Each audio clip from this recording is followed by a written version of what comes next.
ಪಶ್ಚಿಮ ಬಂಗಾಳದಲ್ಲಿ ಮುಖ್ಯಮಂತ್ರಿ ಯಾರು ಅನ್ನುವಂತ ಕುತೂಹಲಕ್ಕೆ ತೆರೆ ಬಿದ್ದಿದೆ. ನಿನ್ನೆ ಸಂಜೆ ಯಾರು ಮುಖ್ಯಮಂತ್ರಿ ಅನ್ನೋದು ಖಚಿತ ಆಗಿದೆ. ಸುವೇಂದು ಅಧಿಕಾರಿ ಅವರನ್ನು ಹೊರತುಪಡಿಸಿ ಮತ್ತೊಂದು ಆಯ್ಕೆಯ ಬಗ್ಗೆ ಬಿಜೆಪಿ ಯೋಚನೆಯನ್ನೇ ಮಾಡಿದೆ. ಸುವೇಂದು ಅಧಿಕಾರಿ ಶಾಸಕಾಂಗ ಪಕ್ಷದ ನಾಯಕರಾಗಿ ಸರ್ವಾನುಮತದಿಂದ ಆಯ್ಕೆಯಾಗಿದ್ದಾರೆ. ಇವತ್ತು 11 ಗಂಟೆಗೆ ಅವರು ಪ್ರಮಾಣ ವಚನ ಸ್ವೀಕರಿಸುತ್ತಾರೆ.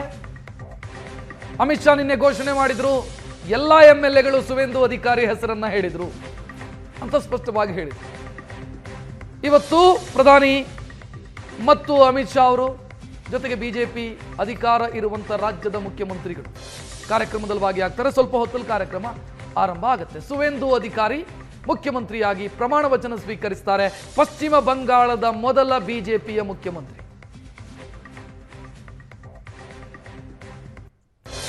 ಸುವೇಂದು ಅಧಿಕಾರಿ ಅವರ ರಾಜಕೀಯ ಜರ್ನಿ ನೋಡಿದ್ರೆ ಕಾಂಗ್ರೆಸ್ನಿಂದ ಶುರುವಾಯಿತು, ಟಿಎಂಸಿಗೆ ಬಂತು, ಅನ್ನಿಲಿಂದ ಬಿಜೆಪಿ. ಸುವೇಂದು ಅಧಿಕಾರಿ ಅವರ ತಂದೆ ಎಂಪಿ, ಅವರ ಇಡೀ ಕುಟುಂಬ ರಾಜಕೀಯ ಹಿನ್ನೆಲೆ ಇರುವಂತಹ ಕುಟುಂಬ. ಸುವೇಂದು ಅಧಿಕಾರಿ ಅವರು ಪುರಸಭಾ ಸದಸ್ಯರಾಗಿ ರಾಜಕಾರಣ ಶುರು ಮಾಡಿದ್ರು. ಎಂಎಲ್ಎ ಆದ್ರು ಟಿಎಂಸಿಯಿಂದ, ಎಂಪಿ ಆದ್ರು ಟಿಎಂಸಿಯಿಂದ, ನಂತರ ಎಂಎಲ್ಎ ಆದ್ರು, ಮಂತ್ರಿ ಆದ್ರು, ಸಾರಿಗೆ ಸಚಿವರಾದ್ರು, ನೀರಾವರಿ ಸಚಿವರಾದ್ರು.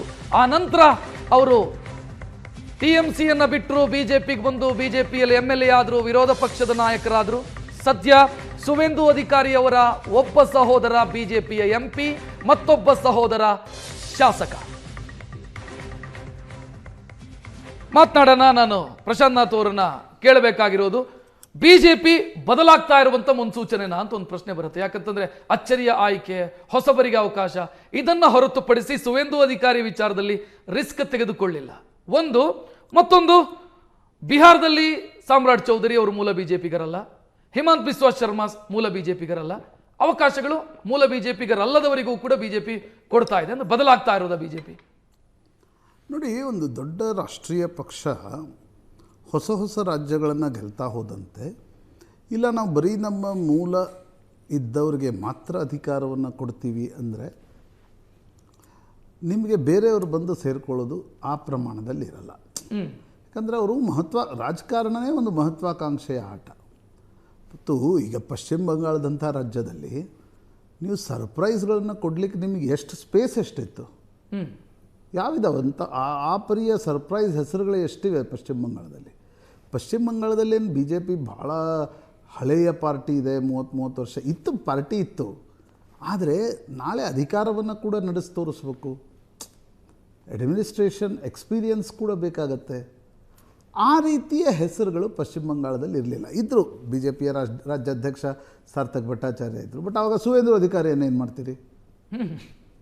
ಈಗ ಅಸ್ಸಾಂನಲ್ಲಿ ಸರ್ಬಾನಂದ್ ಸೋನ್ವಾಲ್ ಕೂಡ ಎ ಜೆ ಪಿಯಿಂದನೇ ಬಂದವರು, ಅಸ್ಸಾಂ ಗಣ ಪರಿಷತ್ತಿಂದ ಮೊದಲು ಬಂದಿದ್ದರು ಅಷ್ಟೇ. ಅವರನ್ನು ಮುಖ್ಯಮಂತ್ರಿ ಮಾಡ್ತು. ಆದರೆ ನಂತರ ಬಿ ಜೆ ಪಿಗೆ ಅನ್ನಿಸ್ತು ಇಡೀ ಈಶಾನ್ಯ ಭಾರತದಲ್ಲಿ ಬಿ ಜೆ ಪಿಯ ವಿಸ್ತಾರಕ್ಕೆ ಹೇಮಂತ್ ಬಿಸ್ವಾ ಶರ್ಮಾ ಕೊಡುಗೆ ಜಾಸ್ತಿ ಇದೆ, ಅಗ್ರೆಸಿವ್ ಇದ್ದಾರೆ, ಬಿಜೆಪಿಗಿಂತ ಜಾಸ್ತಿ ಹಿಂದುತ್ವದ ಮಾತಾಡ್ತಾರೆ. ಹಾಗಿರುವಾಗ ಹೇಮಂತ್ ಬಿಸ್ವಾ ಶರ್ಮಾರನ್ನು ತಂದರೆ ಮಾತ್ರ ಅಸ್ಸಾಂನಲ್ಲಿ ಬಿ ಜೆ ಪಿ ಸುಸೂತ್ರವಾಗಿ ಅಧಿಕಾರ ನಡೆಸ್ಕೊಂಡು ಹೋಗ್ಬೋದು ಅಂತ ಯಾವಾಗ ಬಿ ಜೆ ಪಿಗೆ ಅರ್ಥ ಆಯಿತು, ಹೇಮಂತ್ ಬಿಸ್ವಾ ಶರ್ಮಾರನ್ನು ಮುಖ್ಯಮಂತ್ರಿ ಮಾಡಿದರು.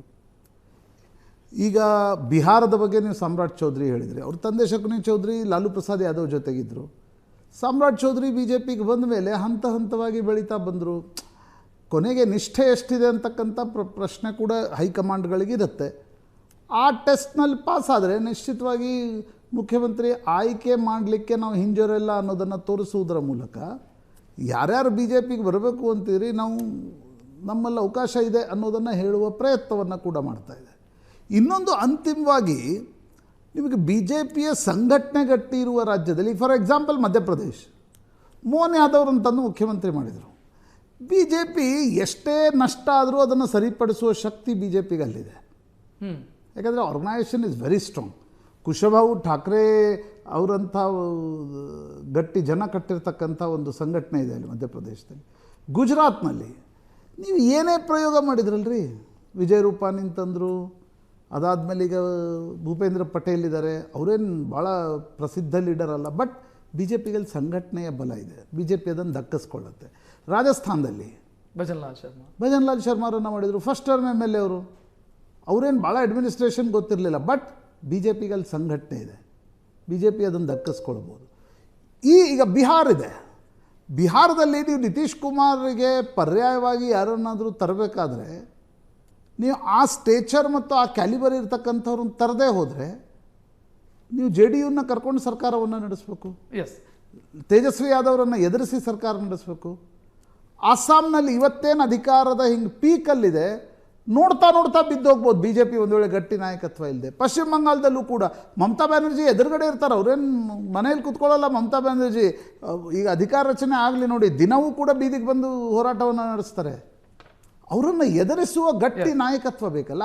ಆ ಕಾರಣದಿಂದ ನನಗನ್ಸುತ್ತೆ ಸುವೇಂದು ಅಧಿಕಾರಿ ಮತ್ತು ನಾವು ಬೆಳೀತಾ ಇದ್ದೀವಿ, ಹೊರಗಿನವ್ರಿಗೂ ಅವಕಾಶ ಕೊಡ್ತೀವಿ, ಇದು ಕೂಡ ಮೆಸೇಜ್ ಇದೆ. ಕೊನೆಯದಾಗಿ ಕೇರಳದ್ದೊಂದು ನೋಡ್ಬಿಡೋಣ. ಕೇರಳದಲ್ಲಿ ಮುಖ್ಯಮಂತ್ರಿ ಯಾರಾಗ್ತಾರೆ ಅಂತ ಪ್ರಶ್ನೆ ಇದೆ. KC ವೇಣುಗೋಪಾಲ್, VD ಸತೀಶನ್ ಇವರ ಮಧ್ಯೆ ಯಾರು ಅನ್ನುವಂಥ ಪ್ರಶ್ನೆ ಇರೋದು. ರಾಹುಲ್ ಗಾಂಧಿಯ ಆಪ್ತ KC ವೇಣುಗೋಪಾಲೋ ಅಥವಾ VD ಸತೀಶನ್ನ ಅಂತ ಪ್ರಶ್ನೆ ಇರೋದು. ಇವತ್ತು ಅಂತಿಮ ನಿರ್ಧಾರವನ್ನ ತೆಗೆದುಕೊಳ್ಳಬಹುದು Congress. Muslim league VD Satheesan ಪರ ಇದೆ, ಈ ಕಡೆಗೆ ಶಾಸಕರು KC ವೇಣುಗೋಪಾಲ್ ಪರ ಇದ್ದಾರೆ. ಈ ಇಬ್ಬರ ಮಧ್ಯೆ ಯಾರನ್ನ ಹೈಕಮಾಂಡ್ ಆಯ್ಕೆ ಮಾಡಿಕೊಳ್ಳುತ್ತೆ ಅನ್ನುವಂಥ ಪ್ರಶ್ನೆ.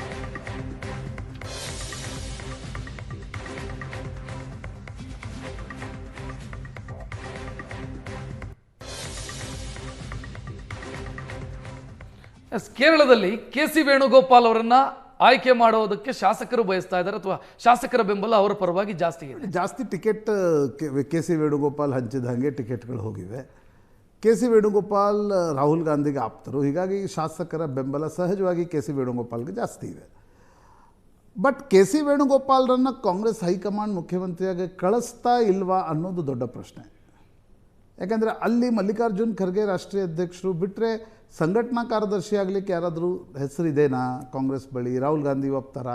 ಈ ಎಲ್ಲ ಪ್ರಶ್ನೆಗಳು KC ವೇಣುಗೋಪಾಲ್ ಮುಖ್ಯಮಂತ್ರಿಯಾಗಿ ಬರ್ತಾರಾ ಇಲ್ವಾ ಅನ್ನೋದು ತೀರ್ಮಾನ ಆಗುತ್ತೆ. ಬಟ್ ಅದರಲ್ಲಿ ಒಂದು ವಿಚಿತ್ರ ಪರಿಸ್ಥಿತಿ ಇದೆ. ಇಲ್ಲಿ VD ಸತೀಶನ್ ಕಾರ್ಯಕರ್ತರಲ್ಲಿ ಮತ್ತು ಕಾಂಗ್ರೆಸ್ನ ಶಾಸಕರಲ್ಲಿ ಫೇಮಸ್ ಇಲ್ಲ. ಅವರು ಜನಮಾನಸದಲ್ಲಿ ಸ್ಟ್ಯಾಂಡ್ ತೆಗೆದುಕೊಳ್ತಾರೆ ಅಂತ ತುಂಬ ಫೇಮಸ್ ಇದ್ದಾರೆ. VD ಸತೀಶನ್ಗೂ KC ವೇಣುಗೋಪಾಲ್ಗೂ ಆಗಲ್ಲ. KC ವೇಣುಗೋಪಾಲ್ ಏನೇ ಆಗಲಿ VD ಸತೀಶನ್ರನ್ನ ಮುಖ್ಯಮಂತ್ರಿ ಮಾಡಲಿಕ್ಕೆ ಬಿಡ್ತಾ ಇಲ್ಲ. ಅವರು ಈಗ ನಾನು ಕಳಿಸೋಲ್ಲ ಅನ್ನೋ ತೀರ್ಮಾನ ತೆಗೆದುಕೊಂಡ್ರೆ ಹಿ ಮೇ ಆಪ್ಟ್ ರಮೇಶ್ ಚೆನ್ನಿತ್ತಲ. ನನ್ನ ಅನಿಸಿಕೆ ರಮೇಶ್ ಚೆನ್ನಿತ್ತಲಾಗ ಒಂದು 2.5 ವರ್ಷ ಕೊಟ್ಟು 2.5 ವರ್ಷದ ನಂತರ ಆದರೂ ನಾನು ಬರ್ಬೋದು ಅನ್ನುವ ಲೆಕ್ಕಾಚಾರ KC ವೇಣುಗೋಪಾಲ್ದು ಇರ್ಬೋದು. ಏನು ಮಾಡ್ತಾರೆ ರೀ ಸಂಘಟನಾ ಕಾರ್ಯದರ್ಶಿಯಾಗಿ? ಅಶೋಕ್ ಗೆಹ್ಲೋಟ್ರನ್ನ ನಾವು ನೋಡಲಿಲ್ವಾ? ಅವರು AICC ಅಧ್ಯಕ್ಷ ಮಾಡ್ತೀವಿ ಅಂದರೂ ಬರಲಿಲ್ಲ. ಅವ್ರು ಬೇಡ ನಾನು ಮುಖ್ಯಮಂತ್ರಿ ಇರ್ತೀನಿ ಅಂತ ಹೇಳಿದರು. ಸೊ ವೇಣುಗೋಪಾಲ್ರಿಗೂ ಕೂಡ ಇದು ಜೀವಮಾನದ ಅವಕಾಶ ಕೇರಳದ ಮುಖ್ಯಮಂತ್ರಿ ಆಗ್ತಕ್ಕಂಥದ್ದು. ಅಲ್ಲಿ ಪಾರ್ಟಿ ಕೆಲಸ ಮಾಡ್ತಾ ಕೂಡೋಕ್ಕಿಂತ, ಆದರೆ ರಾಹುಲ್ ಗಾಂಧಿ ಬಿಡಬೇಕು, ಪಕ್ಷ ಒಪ್ಪಬೇಕು. ಹಂಗೆ ಒಪ್ಪದೆ ಹೋದರೆ VD ಸತೀಶನ್ರನ್ನ ಮಾಡಲಿಕ್ಕೆ ಬಿಡದೆ ರಮೇಶ್ ಚೆನ್ನಿತ್ತಲ ಆಗಬೇಕು. ರಮೇಶ್ ಚೆನ್ನಿತ್ತಲ ಬಹಳ ಹಳೆಯವರು ಅನ್ನೋದು ಕೂಡ ಮಾತಿದೆ. ಹೀಗಾಗಿ ವೇಣುಗೋಪಾಲ್ ಬಿಟ್ಟರೆ ಹೈಕಮಾಂಡ್ ಚಾಯ್ಸ್ ಮಾಡಿದರೆ ವೇಣುಗೋಪಾಲ್ ಸುಲಭವಾಗಿ ಮುಖ್ಯಮಂತ್ರಿ ಆಗ್ತಾರೆ. ಬಿಡದೆ ಹೋದರೆ ಸತೀಶನ್ರನ್ನ ಅವ್ರು ಮಾಡ್ಲಿಕ್ಕೆ ಬಿಡಲ್ಲ, ಚೆನ್ನಿತ್ತಲ ಆಗ್ತಾರ ಗೊತ್ತಿಲ್ಲ. Yes, thank you. ಇದು ಇವತ್ತಿನ ಟ್ರೆಂಡಿಂಗ್ ಎಟ್ 10. ನೇರ ದಿಟ್ಟ ನಿರಂತರ ಸುದ್ದಿಗಾಗಿ ನೋಡ್ತಾ ಇರಿ ಏಷ್ಯಾನೆಟ್ ಸುವರ್ಣ ನ್ಯೂಸ್. ನಮಸ್ಕಾರ.